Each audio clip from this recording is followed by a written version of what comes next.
Okay, we are live on Instagram, Facebook, Zoom, and YouTube. Can't do better than that. Welcome, dear friends. Today we're going to have a discussion which I've wanted to speak about for a long time. And it's things that I quote quite a lot. And I decided to put these together in order to make one unified class. And the title of the class is 10 Slogans that Addicts Use to help in their recovery that we can use as well. So where does this idea come from?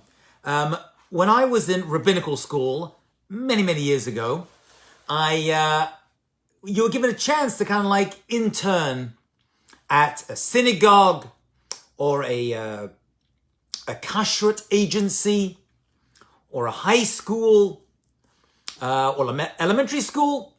And everyone kind of like chose their own areas or work in Jewish outreach, which I ended up working in for the past 20 years.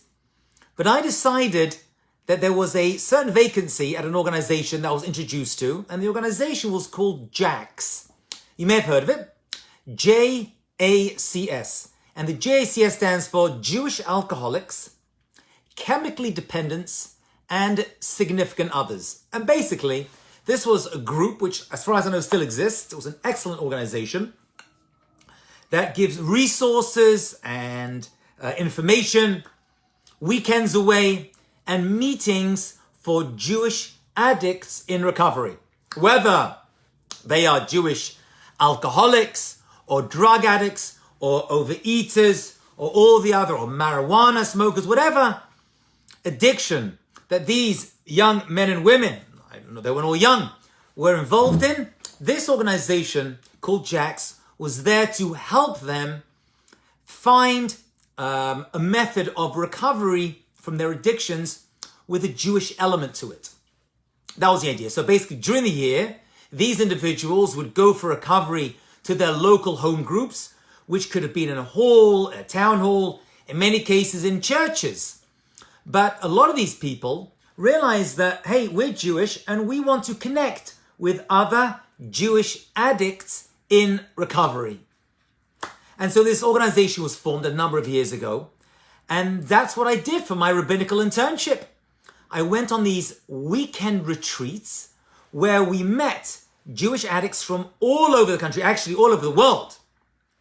And there would be services if they wanted to. And we had Jews who just found out they were Jewish a week ago. There were Hasidim.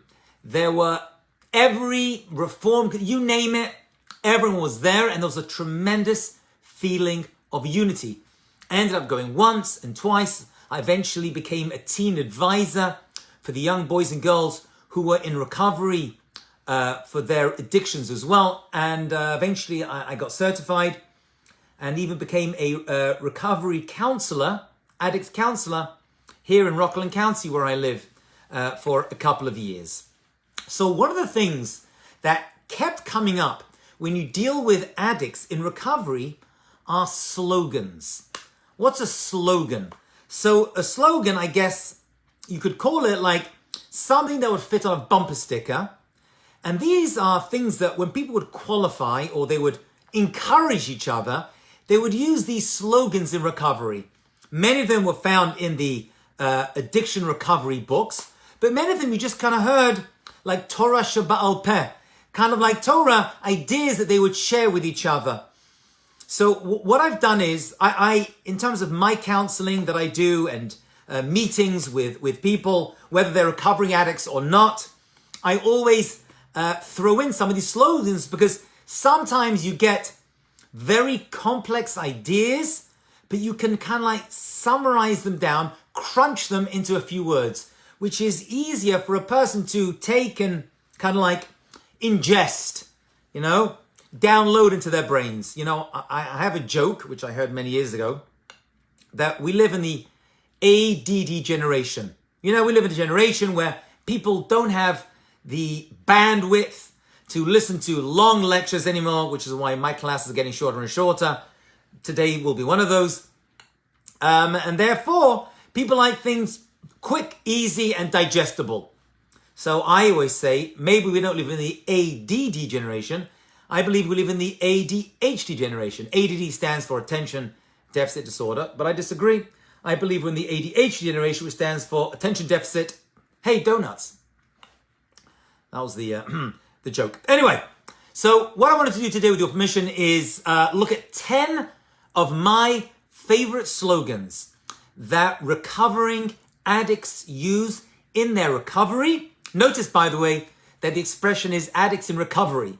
They're never recovered, right? It's a lifelong work in order to overcome their addictions. And by the way, it's very true in Jewish thought too. You're never there. You're never there. You're never recovered and I've got this, I've won it, I'm spiritual, I'm religious, I'm all done. It's always a work in progress. We are walking works in progress. We're always in recovery. We're never recovered. Actually, the Jewish idea of this can be found in the word for heaven, which is Shemayim. Shemayim represents the spiritual world. Notice that the rabbis, the word Shemayim has inside it the word Shem, Sham. What does Sham mean? There. There. There? Where is there? Where exactly is there? I don't know. But it's not here. It's always somewhere away from you that you're working towards. Okay, so we are constantly working on ourselves, God willing, work on our character traits, work on our midot, and we're always, as it were, in recovery. So let's start off with 10 slogans. I mean, there's many slogans that are used in the addiction recovery literature. I picked the ones that spoke to me the most over the years. Number one is, and I heard someone say this actually very recently, to their spouse during Shabbat lunch, easy does it. That's number one. Easy does it.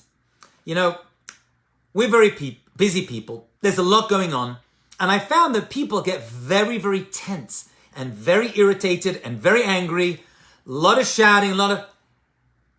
Just easy does it. Just relax.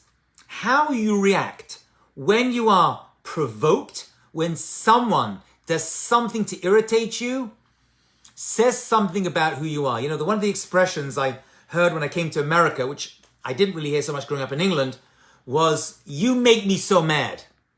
Right? You heard that expression? You make me so mad. And when I heard that the first time, I was like, what a strange expression. You make me so mad? I felt like saying, you make yourself mad. What are you blaming me for? I said something, you got mad, that was your decision. Don't blame me for your bad character traits and reactions. Easy does it, right? Relax. When things happen to you, you don't always need to react knee-jerk, or as I like to say, you don't always have to shoot from the lip, right? Don't need to shoot from the lip. When things happen, you feel provoked, easy does it. Not every argument, not every situation that you see, that you witness, you need to immerse yourself in. This couple I was actually having lunch with, they were discussing something that was not relevant to this couple, and this guy starts to get triggered and irritated and angry from this discussion. His wife was like, easy does it. What are you getting upset for? Okay, this is not your fight. If you have an opinion, right, you know, we Jews have opinions. As someone said, 2 Jews, 3 opinions. Just take it easy. You don't need to be the one to put everything and everyone in their place. It might seem like putting other people in their place is a thing to do, but when your first judgment is of no use, you realize that you're not going to change anything, just stay out of it. Easy does it, relax, right? You have limited power, limited abilities, limited emotions. Take it easy. If it's not your fight, you don't always have to fight it. Okay, that's number one. And that will keep us in check in terms of our midot. Number 2, this one you may have heard before, is 1 day at a time. Now, when I first heard this, I didn't really understand it. Really, 1 day at a time. What choice do you have? Of course, you're taking things 1 day at a time. Yeah? And the answer is that many people don't live their lives in the present. I always mention that in the Torah, you don't see Olam Haba mentioned. in the 5 books of Moses, the next world is not mentioned. There's no mention of Olam Haba. It is mentioned in the rest of scriptures, but not mentioned in the Torah. And there's many answers why this is, because the Torah is the way for us to understand what our job is in this world, right? Although we're trying to earn a good place in the next world, in Olam Haba, in heaven. Heaven per se is not mentioned. I found other religions are obsessed with heaven. It's all about the next world. It's all about Olam Haba, right? Heaven and hell. And in Judaism, we don't really talk about these things so much. They're almost an afterthought. I mean, they are definitely important principles, but they're not found in the Torah. However, there is one word that you will see mentioned in the Torah a number of times, and that is Hayom, today. Our job is to figure out what we are doing with our lives today. One day at a time means don't try to project too much into the future and get worried and stress out what the future has in store. We all have to do things to prepare for the future. We have jobs. We take out insurance. Yeah, we have mortgages. There's things we do in order to protect ourselves and to prepare ourselves for the future. But worrying and getting stressed out about the future is a work of nonsense. It doesn't do anything. Take one day at a time. As one day comes, you get done. Now, one day at a time also means that I need to get done today what I need to get done today. Okay? I believe that this idea of one day at a time is also against procrastination. Procrastination deserves a talk in of itself, and this is something that I'm always working with. I go through bouts of creative energy, of writing books and giving classes, and then I kind of like find myself not being so productive for a lengthy period of time. It's okay to have unproductive days. That's okay. It's natural, normal, and healthy. Not every day has to be lived at the most productive quality. We're not able to do that. However, procrastination is a longer, extended period where we're just not getting the job done. What a day at a time means there's things I need to do today, and I'm going to get them done today. It happens to be, no coincidence, my wife left to work this morning. She's back in the office. I'm, for the most part, here still teaching my classes from home. I go out for other things, other work, but classes are... And my wife said, do me a favor, light bulbs be changed. When it comes to changing light bulbs, I don't know what it is. I don't know why, just the idea of getting out that ladder, going outdoors to change the light bulbs out there and here and bedrooms, I just don't have... I am the king of procrastinating light bulbs. And I thought, you know what? I'm teaching this class today. It'll be wrong. So light bulbs, all done, all changed. Don't procrastinate. Mitzvah bal liado. When the chance for a mitzvah comes to your hand, don't let the mitzvah become chametz. Say the rabbis. How does a mitzvah become chametz? How does a mitzvah become chametz? What's chametz? Leavened bread. Well, leavened bread versus matzah is, it just sits there and waits and grows and fills with hot air and just keeps going on and on and on. We are not the bread people, we are the matzah people. Okay, we're also the bagel people because we are holy, but we are the matzah people. We want to get the job. As soon as the water touches the flour, 18 minutes to knead it, mush it around and get into the oven. You want to get the job done as quickly as possible. There is definitely a part of me, I can talk about myself, where procrastination is who we are. I'd rather sit back and just, voice of opinions. One day at a time doesn't just mean living your life today for today. It also means getting done today what should be done today. Again, that doesn't mean you can have unproductive days, but there are certain things we need to do in order to, because the results of procrastination are generally universally bad, and we basically take them until we become last minute phrases. I mean, I teach college, as some of you know, and I found I have two types of students, and I was one of them too. The ones who would prepare for their finals weeks in advance, files, color-coded, ready to go, prepared. And the people who the only color coding they had on their exams were the coffee stains from that last minute jump in, right? I'll be honest with you, most of my stuff was last minute cramming, but that just leads to stress and to worry.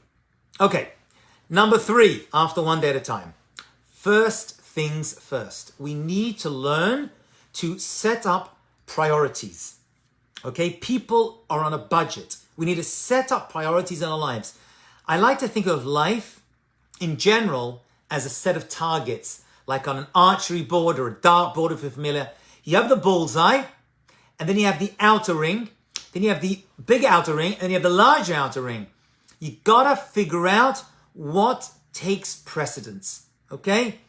It's interesting that even when it comes to giving tzedakah, charity, there are priorities. You have the inner circle, that is your family, your immediate family. Then you have your extended family. Then you have your community. Then you have your outside community. Then you have the Jews in Israel, and eventually you have everyone. So everyone has to set priorities in their lives. So much stress, so much emotional and psychological hurt would be had if we just set priorities. And that means sometimes just sitting down, writing down our priorities for our job for the day. Okay? You can't have everything you want. One of the things we see among addicts, first of all, addicts, as we started by saying, are very, very good liars and terrible at setting up priorities. If you got limited funds, okay, and from those funds, no matter how much they are, whether it's $10 or $1 million, I've seen addicts with $1 and $1 billion. Allocating the right funds to the right things is a challenge. Okay, you got to pay a mortgage, you got to pay your bills, right? You got to pay your car payments, your food bills, shelter. There's certain things you have to do. Addicts are very, very good, unfortunately, of wasting a lot of their money on things which are not within their priorities. They don't prioritize, and they'll be very happy to spend their money on alcohol or drugs or gambling or sex before they get to their priorities, right? This misalignment of priorities is a big challenge when it comes to addicts recovery. And if it applies to them, it applies to us as well. Okay, that's 3. Number 4. Was that 4? 3, 2, get through my notes. 2, 1, yeah. Number 4 is something which I see a lot among people who find a change in their lives for the positive, that they start to lecture other people. I see this on people who start to become spiritual. They may have started to become Jewishly religious, or they got on the recovery bandwagon, which is a great thing. These are all good things.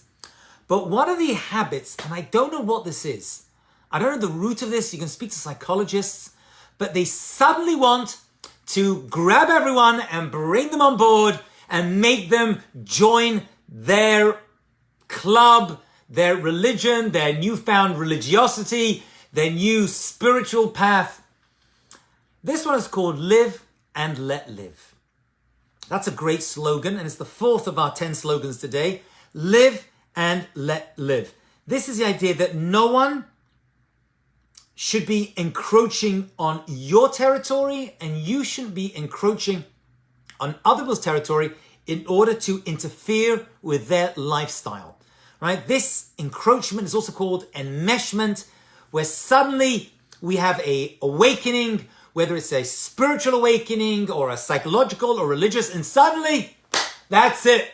I'm going to change everyone else because this has impacted me, and now I'm going to become the change of force for good in everyone else. I mentioned this story before, that the Chafetz Chaim, the great leader of the Jewish communities in Europe and the rest of the world, actually, before the Second World War, he said, I wanted to change the world, and I tried changing the world, but I couldn't do it. There's too many people. So I said, forget the world. I'm going to change my country, Poland. And off he went to go and change Poland. He said, I couldn't do it. It's too big. Let me change my city, Radin. And I tried, and it didn't work. I said, let me change my family, my wife, my kid. And goes, nah, I couldn't change. I said, you know what? Let me change myself. He changed himself. Ultimately, people watched and saw. He changed his family, his community, and now the entire world for decades has been following the amazing words of the live and let live. Don't always believe that what you are achieving needs to be downloaded immediately onto other people. Now, I know you're thinking, one second, isn't there a prophet called Isaiah who tells us to be an Or LaGoyim, a light unto the nations? What does that mean, light unto the nations? That means that we should be a moral, spiritual ethical nation that other people should learn from. We bring light to the other nations. Okay? Or legoyim. Isn't that the opposite of live and let live? Let people do what they want to do. So I want to make a very important distinction over here. We'll discuss this more on Hanukkah. I'll explain the connection. You see, being a light to the nations, being a moral voice to other people, doesn't mean you become a flashlight in their faces. Okay? It means that you light up yourself, and if other people want to learn from that, they can. You don't have to go putting your gun to other people's heads, like some other people do, and say, follow, believe me, or I'm going to kill you. Right? That's not a Jewish idea. Being a light to the nations means that you light yourself up, like the Chafetz Chaim, let people live the way they want to live, and if they want to come and be connected and learn from your light, the light is there. That's why for us, lights are always small lights. The Hanukkah candles is a small light. Yeah. And the Shabbat candles is a small light. If they want to come and learn from you, the door is open. I'm happy to teach. Right? But going and banging on people's doors, right? You better believe in the one God. That's not what we do. Right? Abraham definitely made himself available to other people to learn about ethical and moral monotheism. But he wasn't out there putting guns to people's heads saying, if you don't do this, I'm going to kill you. Because no one has monopoly on the truth, on God. Right? God is the God for all people. Okay? And if people want to learn and understand, they can come to people who proclaim to be followers, leaders, and educators. But to go out and to start ruining people's lives because of your newfound belief, I find this a lot with people who take on Jewish observance. Suddenly, everyone's a rabbi, everyone's banging, and you've got to do this, do that, and they're shouting. And it doesn't work that way.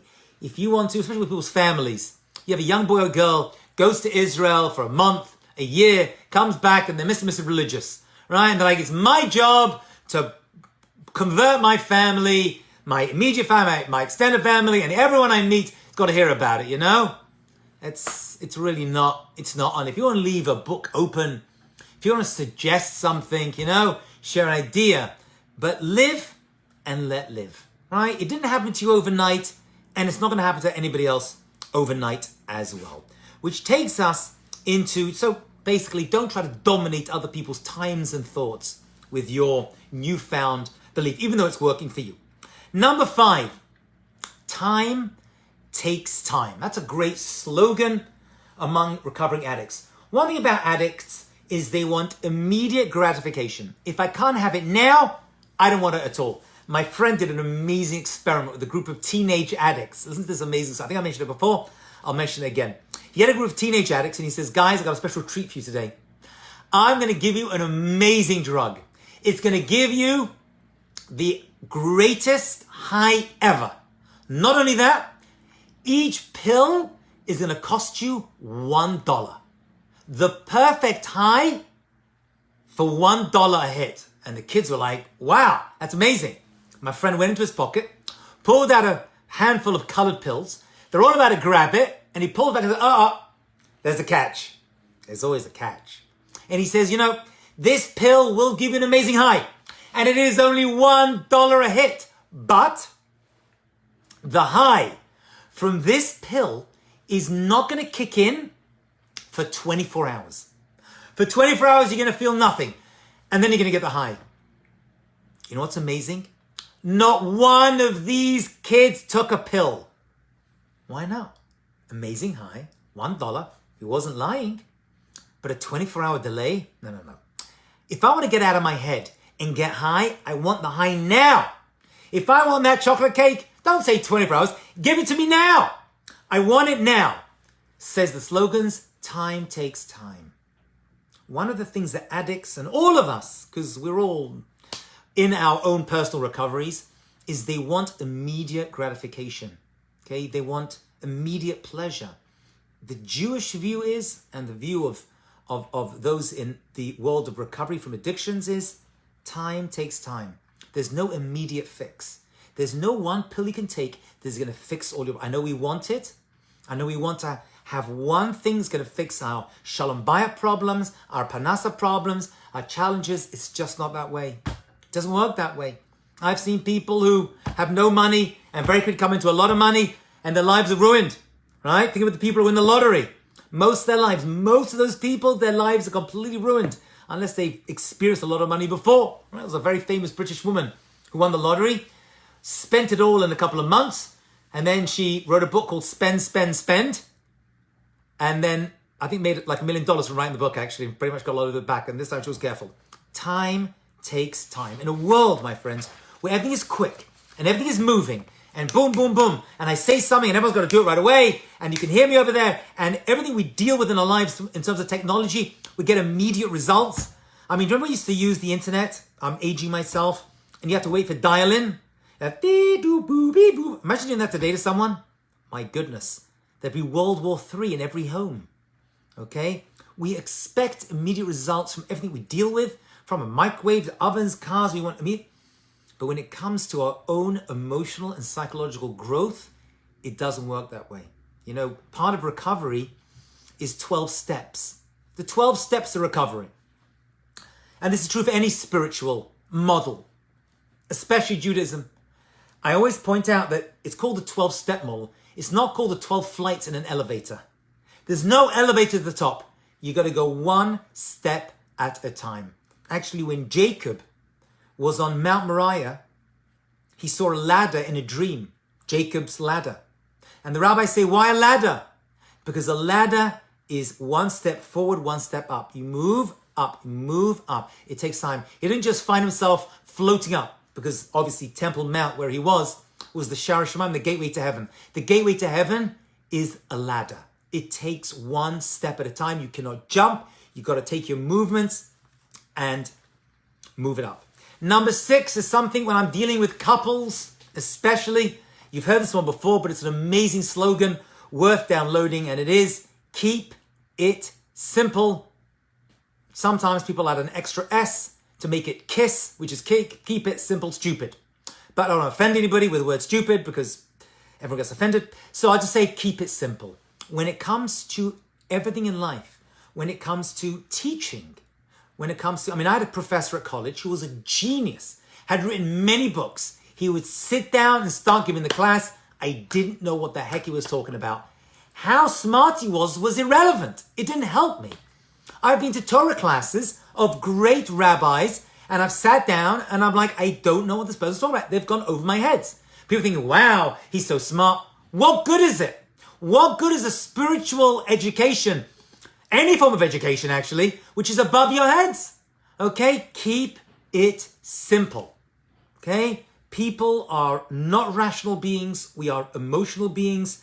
And sometimes I have found the most challenging situations we find ourselves in can be resolved with the simplest solutions.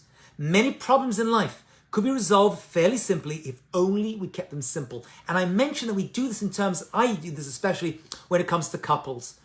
I find that a lot of problems and arguments and fights between couples comes from complications of communication, and people aren't talking simply to each other. They'll talk in circles. They'll talk in spirals. They'll never talk straight. One of the things I do when I'm dealing with couples, when I'm counseling, is I make them face each other. I make them face each other. Look, because when it comes to communication, you're not just talking. It's a raised eyebrow. It's a smile, smirk, maybe it's a frown, right? There's a lot of simplicity that we need to employ in our, politicians are very, very good at making very simple situations very complicated. They like to do that because it keeps them in work, right? I always say that politics, I don't discuss politics too much, although I have a degree in it, in economics and politics. But politics, I always say, is poly is many and ticks are blood-sucking creatures, okay? I know everyone's very excited about the election that hasn't formally been announced yet. Keep it simple. Politicians want to make things very complicated, right? But that's not the spiritual method we're looking for.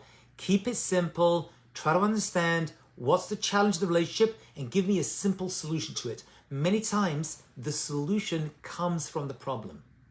Many times you have a question and the answer is actually in the question itself. Okay? Number 7, something which I struggle with, of our 10 slogans that addicts use in recovery, and that is think, think, think. As I said, addicts and all of us are emotional beings. Our job is sometimes to push our emotions aside and just think, use our cerebellums, use our minds. You know, the word in Hebrew for a brain is a moach.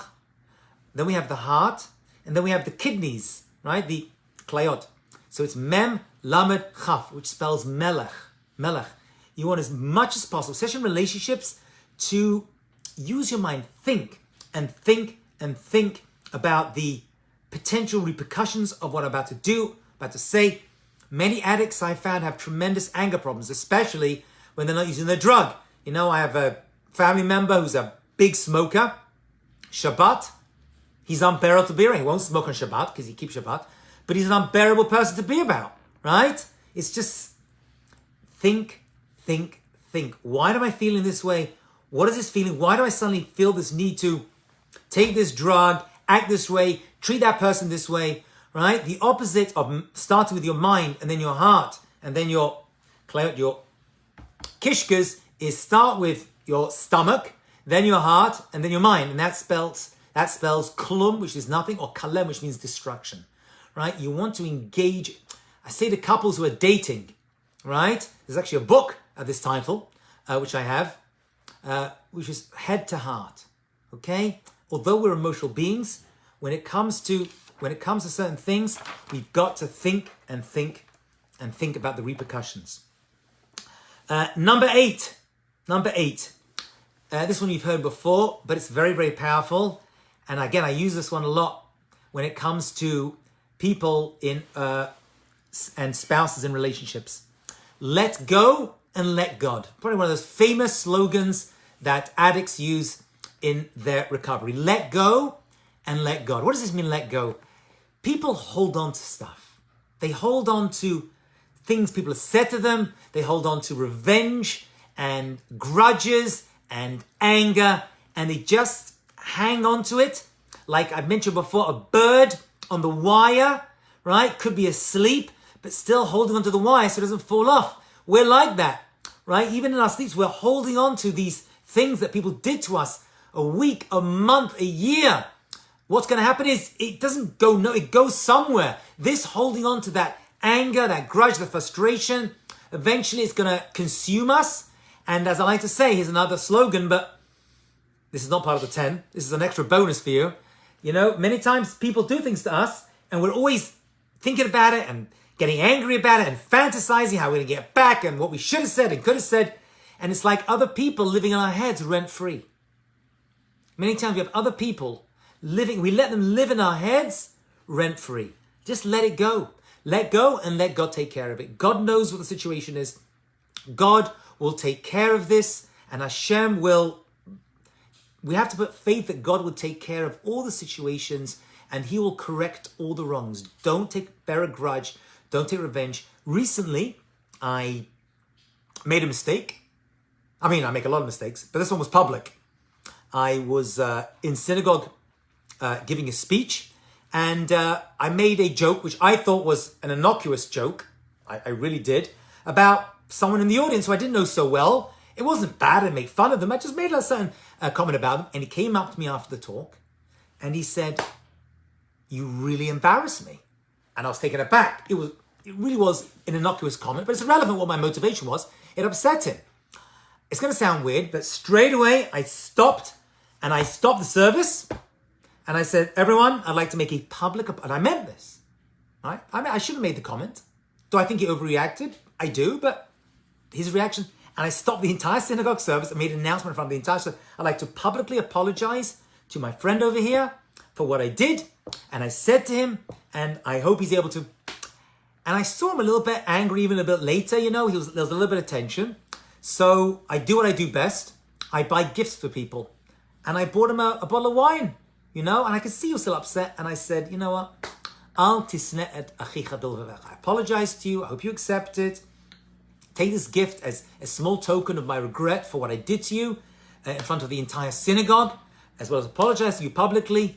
And he got over it. And he took the wine. And knowing him, he probably drank it. Okay, number 9.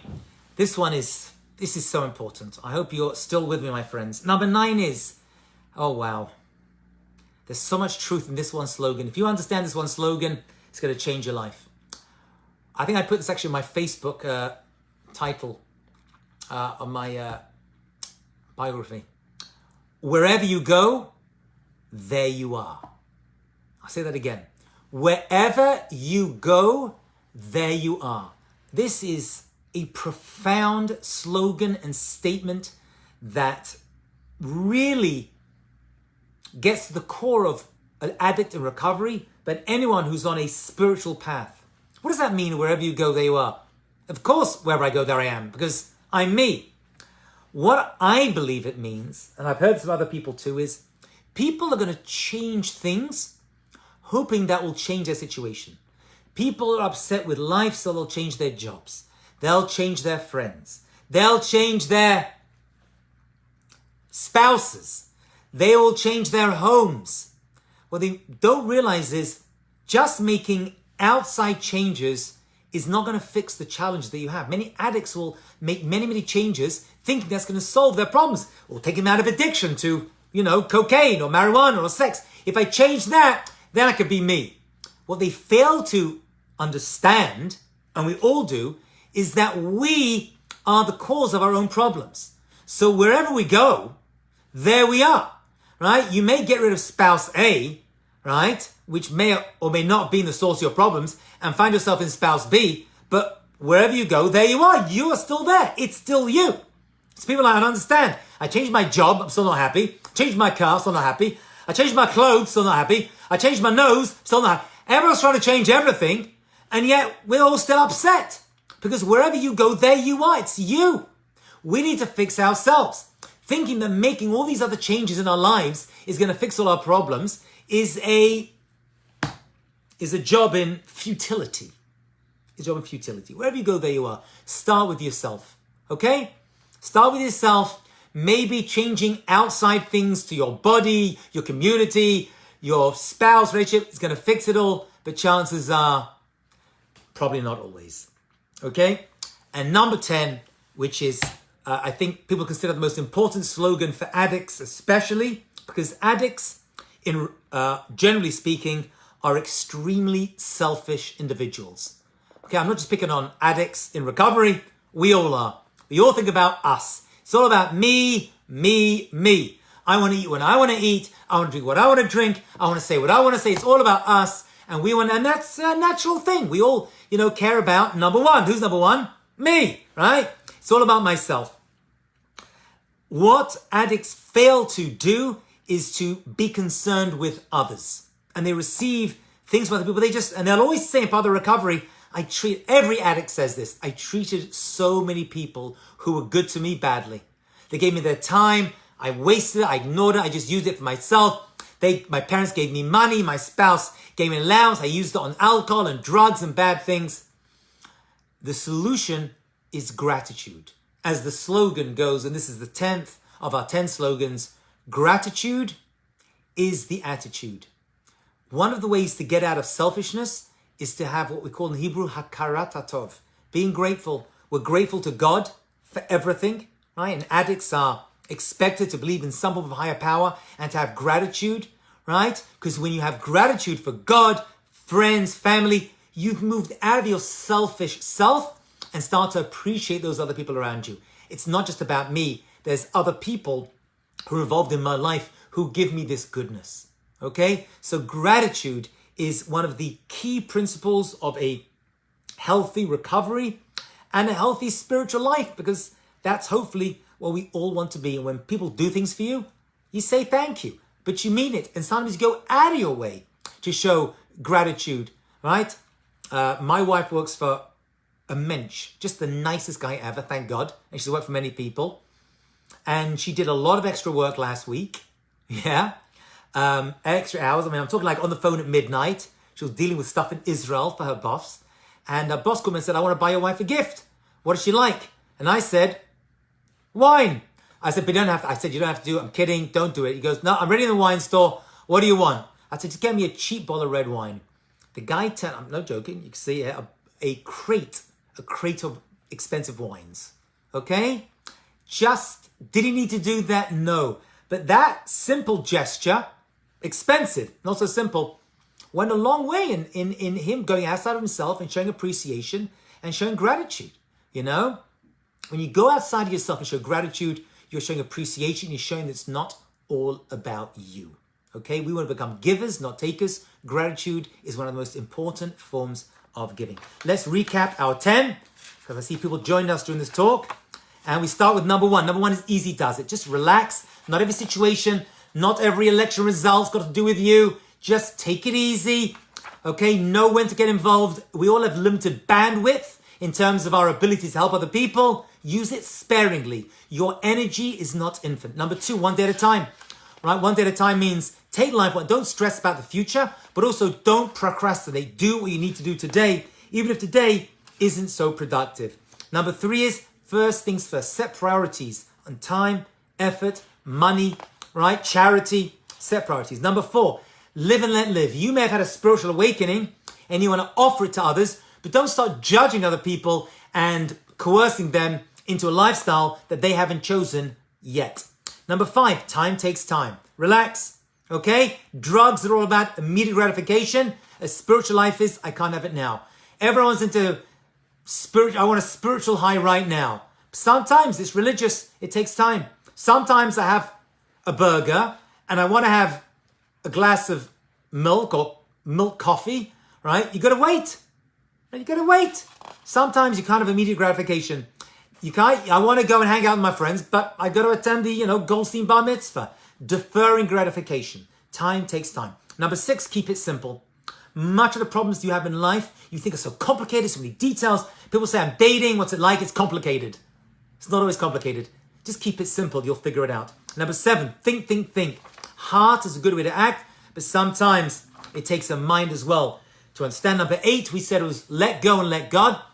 Just sometimes let the hurt go. Just move on. Let the frustration, the desire for revenge, bearing a grudge. People are crazy. That's my go-to default position. Everyone I deal with, I believe, is crazy. If they act normally, that's a bonus. I'm exaggerating a little bit. Don't get offended. But let go. Hashem will take care of it. Number 9, wherever you go, there you are. Everyone tries to change everything in their lives except themselves. Right? You can change your house, your car, your spouse, but you're still there. If you don't change yourself, nothing's going to change. If nothing changes, nothing changes. And number 10, gratitude. Gratitude is a sign that you're going outside of yourself. And it's not just about you, but you're grateful for everyone and everything that's been done for you up to this point.